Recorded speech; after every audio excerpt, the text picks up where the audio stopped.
Доброго дня, ребята, как дела? Стендовая стрельба является, так же как и другие виды спортов, очень многогранной, ребята, всеобъемлющей, или как можно сказать, с разными спектрами жизни, сферами, которые нужно знать.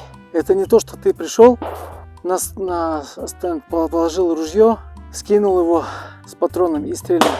Конечно, так легче понимать, но на самом деле стендовая стрельба, она имеет очень много разных подготовок, начиная не только с приклада, ребята, не только с физического, не только с умственного, а также это может быть даже напрямую зависеть от семьи или от вас самого, который задолго настраивается до соревнований или до стрелкового ситуации, когда вы приходите на стенд. Нужно очень много факторов, ребята. Сон, еда, одежда, налоги, деньги, работа, семья, дети, незаконченные дела, техника стрельбы, там, подготовка к тренировке, соревнования, очки.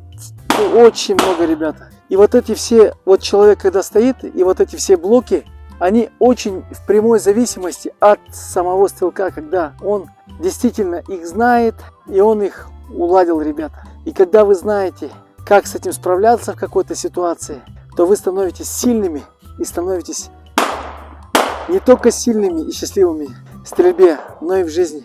Ведь со стендовой стрельбы мы забираем именно способности, навыки, чтобы можно было управлять предметами, людьми, всем, чем можно, справляясь с разными препятствиями, барьерами. И это мы как раз берем, ребята, в стендовой стрельбе. И в этом есть фишка.